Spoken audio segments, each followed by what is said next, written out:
جاء. الحمد لله رب العالمين والصلاة والسلام على أشرف الأنبياء والمرسلين نبينا محمد وعلى آله وأصحابه أجمعين وبعد. أحبتي في الله في كل مكان، السلام عليكم ورحمة الله تعالى وبركاته. بلينكيا إسلام بكير تمرت نجين رحمن إسن هذا كبو الرجا ويا درمتشو بربادو سيبه ربي ردرمتشو اللي بربادنا خيتوي وانو اللي ربي أمو ويا وليف درمنو وليف آبنو حواس خينيا هذا وانتينيا أبوتي تينيا يجونا أبوتي غرغدو منغدو غرغدو dubartoota odoo deemanii gartee ummanni naasuun qabne sun baqachiisanii hararratti dahaa turan ummata Wallaggatti dhiyootana miidhaman san gartee dirmachuu gartee guyyaa dhiyootana gartee akka naannoo keenyaa kanatti kaalgaaritti itti jira insha Allahu ta'ala. akka immoo noorzi Ameerikaatti jechuudha duulli gaggeeffamaa ture lookaalii ammoo onlaayini irratti illee baane insha Allahu ta'ala yoo rabbi jummata dhufurraa namutti qophooyne hawaasni keenya bakka jiru irraatti qophaa'ee ummata san cinaa haa dhaabbannu obboleeyyan keenya. Ilmoon ilma maganta, haati haadha maganta, abbaan abban maganta, obboleessi obboleessan maganta, obboleettiin obboleettiin maganta duba. Rakkoo akkanaa takkaa hawaasni keenya mudatee hin jiru jechuudha. Gama duba Wallaggaa kanaan rakkoo hamtuu deemaa jira jechuudha. Uummanni gartee nafxanyaa sun akka malee nama fixanii jechuudha. Haan fixanii, haan baqachiisanii, horii saamanii akka malee godhan. Uummanni sun eega rabbiitiin malee nama tokko hin qaban duba. Uummatni keenya ka Oromoo, hawaasa keenya ka Oromoodhaa maraa baana. Hawaasa kanatti hin eeginaa duba. Hawaasni Harargee jechuun hawaasa biyya sabaa sablamiiti jechuu beek. Harargummaa jechuun biyya sabaa sablamiiti. Biyya Oromoo jechuudha. Biyya Oromoo jechuudha beek. Harargee jechuun gosaa miti. Kutaa namni keessa qubatu malee sabaa sablammiin achi keessa hin jiru jechuudha.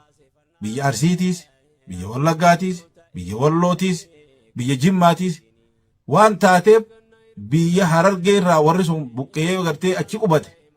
Uummanni achi miidhame kun maaliif miidhaan tun achi deemaa turteenis walgaafiin gaariidha. Ammoo hawaasni biraatillee callisuun qabu yeroo tana duba. Walillaallee walitti dhusu. Odoo haan nyaatu haan jechaan teenyu. Du'a hoolaan duunu. Hoolaa oduma kaanis asii nyaatu oduma je'uuti kana asii fixee waraabessi kaan itti dabra. Waliif iyyannee, waliif dirmannee hawaasa keenya kana cinaa dhaabbachuun dirqama nurra jira dubarra. Rabbi subhaanahu wa ta'ala duba gartee man kaana fi haajati akhiihi kaana Allahu fi haajati. Namni haajaa obboleessaa keessatti rabbiin haajaasaa keessa sii ta'a duba. Namni man farraja an muslimin kurbatan min kurabi duniyaa farraja Allahu anhu kurbatan min kurabi yawmi alqiyaama. Namni cinqii takkaarra nama muslimaa irraa fure cinqii guyyaa duniyaatii fi tan aakhira irraa fure jan rabbii subhaanahu wa ta'ala.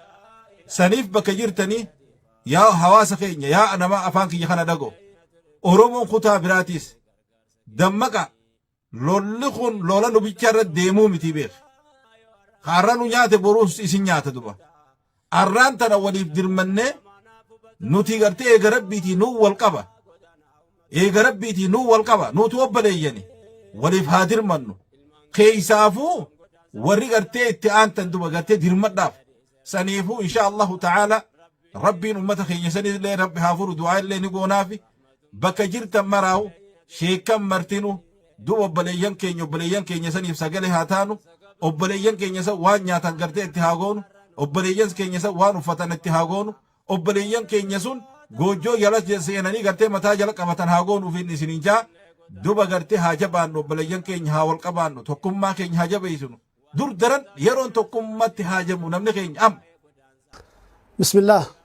Alhamdulillahi rabbil aalamiin. الصلاة والسلام على أشرف الأنبياء والمرسلين سيدنا محمد وعلى آله وصحبه أجمعين.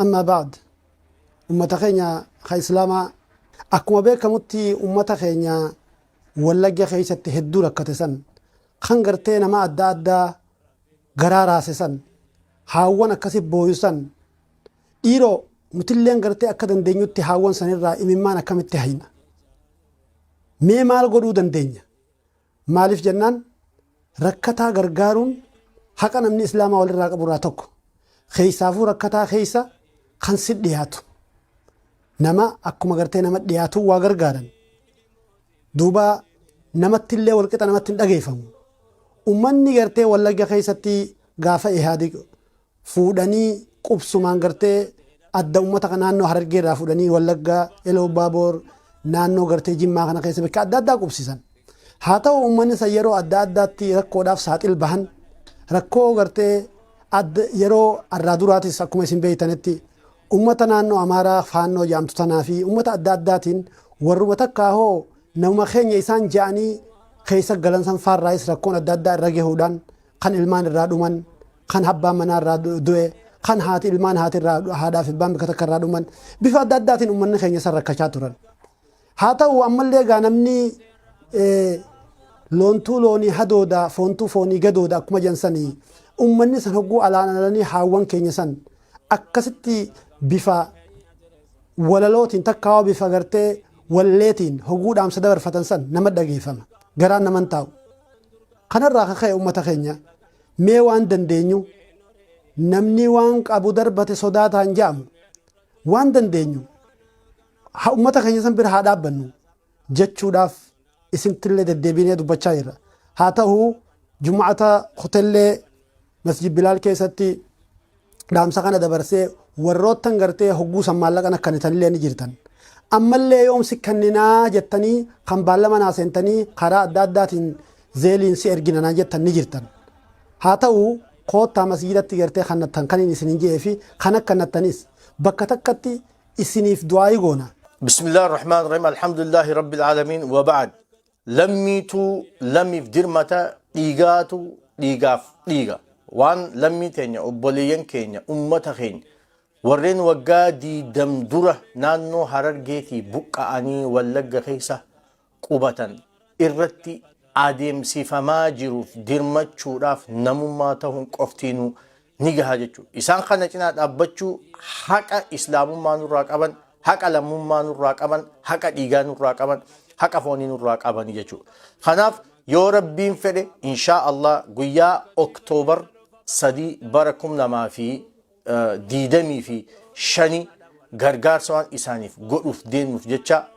نمو وان قمنون خان قبينيا قبو قبينيان خان يادك أبو يادان خان دبتشو دندو دبتشون خان بريسو دندو بريسو دان إسان كانتنا هذا بنو الراحمون يرحمهم الرحمن ارحموا من في الأرض يرحمكم من في السماء الراحمون إسانا أكان قرانا مفلافا يرحمهم الرحمن ربي أكان قرانا مفلافو تقرا إساني فلافا ارحموا من في الأرض يا ورلف جرتا قرا ولي رافا رحمة ولي قدا يرحمكم من في السماء ربي سبحانه وتعالى رحمة اسنف قدا خناف إن شاء الله قياسا والها أركنون اسنين جاء لمين لميف السلام عليكم ورحمة الله وبركاته السلام عليكم ورحمة الله وبركاته يا هواس خينيا هواس ورمودا خميني صوتا جرتن دام سيغبابان أما يسنيف دبرسو بربادو أمتا خينيا خغرتي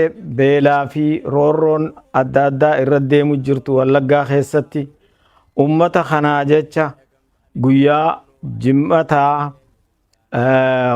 أكتوبر سدي أكتوبر كودان akka nu dirmattanii masjid Bilaalitti dhuftanii waan takka goonuuf kanaan isinit dhaammadha yaa hawaasa keenya yaa hawaasa Oromoodha nurraan hafina nu qoota assalaamu alaykum بسم الله الرحمن الرحيم الصلاة والسلام على رسول الله صلى الله عليه وسلم السلام عليكم ورحمة الله وبركاته حواس خيا أرجافي خبجمع bakka jirtan hundatti nagaa fi rahmanni rabbii isinirra haa jiraatu arra iyyeensa lammii teenyaa ummata rakkatee hongeen adda addaa bakka adda addaatirraa buqqaastee naannawaa Wallaggaatii fi Bunnoo Baddellee fi naannawaa san hunda qubatan ummata rakkina adda addaatiin biyya teenya naannawaa Harargeerraa waggoota 20-25 dura ummata jireenya irraa jijjiirra ja'anii buqqaasanii achitti galchan yeroo ammaa tana faannoon bakka isaan qubatanirraa lammada buqqaastee rakkina hanganan ja'amne keessa jiran. Ummanni mana qaban, dachii qaban, ooyiruu fi qabeenya ifiitirraa buqqa'ee rakkina hanganan ja'amne keessa seenee jira. Qabeenya qofa osoo hin taane lubbuu isaanii dachii sanirratti dhabaa, waan adda addaa ilmaan isaanii dhabaa, haadhootiin teenya, abbootiin teenya warri amata 20 dachii sanirra qubatee jiru rakkina hamaa keessa seenanii nu waywaachuu jiran. Ummanni qabeenya ifii kanarraa buqqa'ee waan nyaatuun dhugu, waan nyaatuun qabu, waan dhuguun qabu, bakka gachiisuun qabu, mana ifii oowwaarraa buqqa'eeti gaara keessa faca'ee sababaa shiftaatitti jireenya isaa hagadadoo jiraachuuf itti murteeffamte. Ummata kana gargaarra jenneeti masjidoonni keenya gurguddaan Noorz Ameerikaa, Kanaadaa fi Minesootaa fi isteetota Ameerikaa adda addaa keessatti argamu walitti dhufe lammiitu lammiif gaachana obboleeyyan kiyya guyyaa san xiqqoo qabdan hunda qopheeffattanii akka obboleeyyan keenya kana bira dhaabbattan maqaa rabbii guddaatiin isin gaafanna. Bakka jirtanitti nagayaan nuuf jiraadhaa. Lammii teenya tana rabbiin gadadoo fi rakkoo hamtuu tana keessaa haa baasu. Isinillee ilmoo teessan rabbiin rakkoo akkana isin agarsiisini. Ummata keenya qubsuma nagayaa, qubsuma bal'inaa rabbi isaan haa qubsiisu. Wassalaamu alaikum warahmatullaahi wabarakaatu.